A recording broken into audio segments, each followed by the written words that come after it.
Hello friends, स्वागत है आपका जेसीओस क्लासेस में। दोस्तों, आज के इस वीडियो में मैं आपके लिए लेकर आया हूं भारतीय इतिहास में लड़े गए कुछ महत्वपूर्ण युद्ध। और ये युद्ध हमारी परीक्षा के लिए बहुत ही महत्वपूर्ण हैं। तो चलिए शुरू करते हैं और देखते हैं इनसे जुड़े इम्पोर्टेंट फैक्ट्स जो हमारी परीक्षा के लिए बहुत ही महत्वपूर्ण होने वाले हैं। दोस्तों, हाइडे स्पीच का युद्ध 326 ईसा पूर्व लड़ा गया था और ये युद्ध सिकंदर और राजा पोरस के बीच लड़ा गया। राजा पोरस पंजाब का शासक था। जिस समय सिकंदर ने पंजाब पर आक्रमण किया तो राजा पोरस ने पूरी बहादुरी के साथ सिकंदर का सामना किया और पराजित हो गया। कलिंग के युद्ध के बारे में बात करेंगे तो कलिंग का युद्ध 261 ईसा पूर्व हुआ था। यह कलिंग का युद्ध सम्राट अशोक द्वारा लड़ा गया था। सम्राट अशोक ने अपने राज्याभिषेक के 8वें वर्ष के बाद कलिंग पर आक्रमण किया और इस युद्ध में इतने लोग मारे गए कि अशोक का हृदय इससे विचलित हो गया और अशोक ने कभी भी युद्ध न करने की कसम खा ली। इसके बाद अशोक ने कोई भी युद्ध नहीं लड़ा और वह बौद्ध धर्म का अनुयायी बन गया। सिंध की लड़ाई। सिंध की लड़ाई 712 ईसा पूर्व हुई थी और इसमें मोहम्मद बिन कासिम ने अरबों की सत्ता स्थापित की थी। तराई का प्रथम युद्ध बहुत ही इम्पोर्टेंट युद्ध है और बहुत बार परीक्षा में पूछा जा चुका है। तराई का पहला युद्ध 1191 ईस्वी में हुआ था, जिसमें मोहम्मद गौरी ने पृथ्वीराज चौहान पर आक्रमण किया और इसमें पृथ्वीराज चौहान ने मोहम्मद गौरी को बहुत ही बुरी तरह से हरा दिया था। इसके बाद क्या होता है, ठीक एक साल बाद यानी 1192 में मोहम्मद गौरी पुनः आता है और पृथ्वीराज चौहान पर आक्रमण करता है। मोहम्मद गौरी पृथ्वीराज चौहान को हरा देता है। चंदावर का युद्ध। चंदावर का युद्ध हुआ था 1194 में। यह युद्ध मोहम्मद गौरी और कन्नौज के राजा जयचंद के बीच में लड़ा गया था। मोहम्मद गौरी क्या करता है, इसको हरा देता है और इस पर इसके राज्य को छीन लेता है। इसके बाद पानीपत का प्रथम युद्ध 1526 को हुआ था और यह युद्ध मुगल शासक बाबर और इब्राहिम लोदी के बीच लड़ा गया था। बाबर इसी युद्ध में विजय प्राप्त करता है और विजय प्राप्त करने के बाद भारत में मुगल साम्राज्य की स्थापना करता है। खानवा का युद्ध। खानवा का युद्ध 1527 में हुआ था और ये बाबर और राणा सांगा के बीच हुआ था। इसके बाद घग्गर का युद्ध बाबर लड़ता है 1529 में और 1529 में महमूद लोदी के विरुद्ध ये युद्ध लड़ा जाता है और इसमें बाबर विजयी होता है। हुमायूं ने जो सबसे पहला युद्ध लड़ा था वो लड़ा था 1539 में शेर शाह सूरी के खिलाफ। शेर शाह सूरी हुमायूं से युद्ध करता है और इसमें हुमायूं को बहुत ही बुरी तरीके से हरा देता है। उसके बाद शेर शाह सूरी 1540 में दोबारा आक्रमण करता है और यह युद्ध 1540 में होता है कन्नौज या कन्नौज को ही बिलग्राम, कन्नौज के बिलग्राम में होता है। तो उसमें शेर शाह सूरी हुमायूं को बहुत अधिक बुरी तरीके से हरा देता है और ये कंडीशन आ जाती है कि हुमायूं को भारत छोड़कर जाना पड़ता है। उसके बाद पानीपत का द्वितीय युद्ध। अब हुमायूं का लड़का अकबर, हुमायूं का लड़का अकबर 1526 में पानीपत का तृतीय युद्ध लड़ता है जो अकबर और हेमू के बीच में लड़ा जाता है। अकबर और हेमू के बीच लड़ा गया 1500। तालीकोटा का युद्ध। तालीकोटा का युद्ध 1565 में लड़ा गया।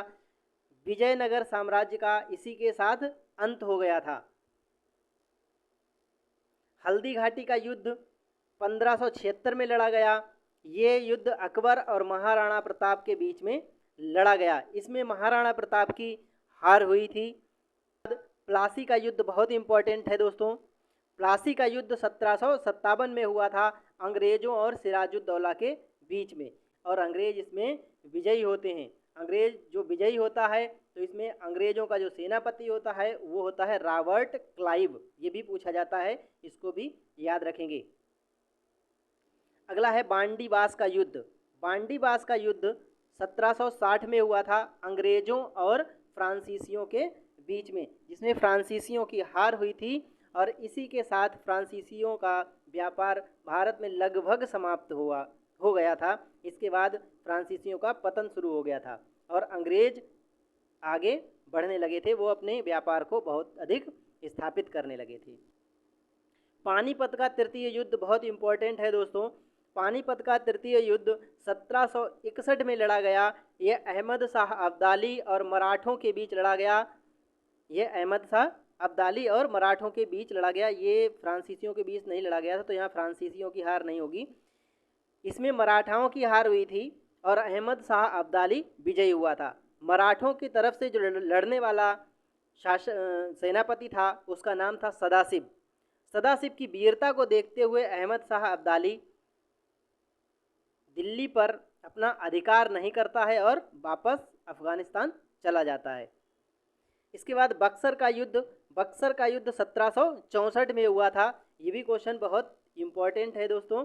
1764 में हुआ था, जिसमें अंग्रेज और शुजाउद्दौला मीर कासिम एवं शाह आलम द्वितीय की संयुक्त सेनाओं के बीच में हुआ था, जिसमें अंग्रेजों की विजय हुई थी। इसमें शुजाउद्दौला, मीर कासिम और शाह आलम इनकी सेना एक साथ लड़ रही थी, अंग्रेज एक तरफ लड़ रहे थे, लेकिन इसमें अंग्रेज क्या हो गए थे, विजयी हो गए थे। और इसके बाद अंग्रेजों ने लगभग पूरी तरीके से बंगाल को अपने कब्जे में ले लिया था। प्रथम अंगल मैसूर युद्ध। प्रथम अंगल मैसूर युद्ध 1767 से 1769 तक लड़े गए और इस युद्ध की समाप्ति मद्रास की संधि के साथ हुई थी। इसमें हैदर अली और अंग्रेजों के बीच में ये युद्ध हुआ था। इसमें अंग्रेज बहुत बुरी तरीके से हार गए थे, इसलिए द्वितीय अंगल मैसूर युद्ध ये 1780 से 1784 तक चला था। और इसमें क्या हुआ था, इसकी जब समाप्ति हुई थी, इसकी समाप्ति के साथ मैंगलोर की संधि हुई थी, जो हैदर अली और अंग्रेज़ों के बीच में हुआ था।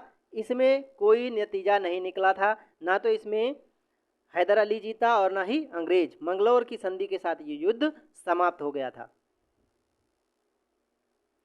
तृतीय अंगल मैसूर युद्ध 1790 से 1792 तक हुए थे। इसमें टीपू सुल्तान और अंग्रेज़ों के बीच लड़ाई हुई थी और इस युद्ध की समाप्ति श्री रंगपत्तनम की संधि के साथ हुई थी। ये जो टीपू सुल्तान है वो हैदर अली का लड़का है। जब द्वितीय अंगल मैसूर युद्ध चल रहे थे तो उसमें हैदर अली की मृत्यु हो गई थी। उस अंगल मैसूर युद्ध ये 1797 से 1799 तक चले और इसी में क्या हो गया, टीपू सुल्तान की मृत्यु हो गई थी, अंग्रेज जीत गए थे, टीपू सुल्तान मर गया था इसमें और अंग्रेज़ों ने मैसूर साम्राज्य को पूरी तरह से अपने हाथों में ले लिया था।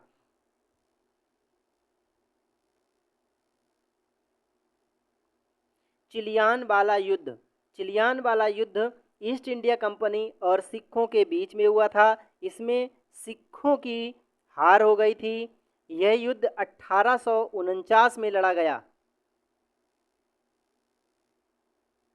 उसके बाद भारत और चीन के बीच युद्ध हुआ 1962 में, जिसमें चीनी सेना द्वारा भारतीय क्षेत्र में आक्रमण किया गया। इसमें कुछ दिन बाद एक पक्षीय युद्ध विराम की घोषणा कर दी गई। भारत को अपनी सीमा के कुछ हिस्से छोड़ने पड़े। पाकिस्तान ने भारत पर आक्रमण कर दिया, लेकिन इस युद्ध का परिणाम पाकिस्तान को हार का मुंह देखना पड़ा। इस युद्ध की समाप्ति शिमला समझौते से हुई। 1971 में दोबारा भारत और पाकिस्तान के बीच युद्ध हुआ, जिसमें पाकिस्तान बहुत बुरी तरीके से हार गया। इसमें एक तरीके से कहना चाहिए कि पाकिस्तान को भारत ने थप्पड़ से मारा, ठीक है।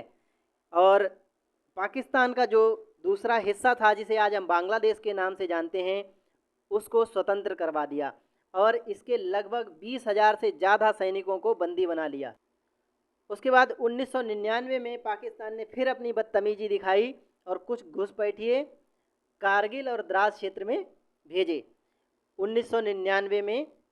और 1999 में ये कारगिल का युद्ध होता है। भारत पाकिस्तान को फिर से टीपों और थप्पड़ों के द्वारा मारकर पीछे भगा देता है। मिलते हैं फिर किसी वीडियो में। जय हिंद, जय भारत।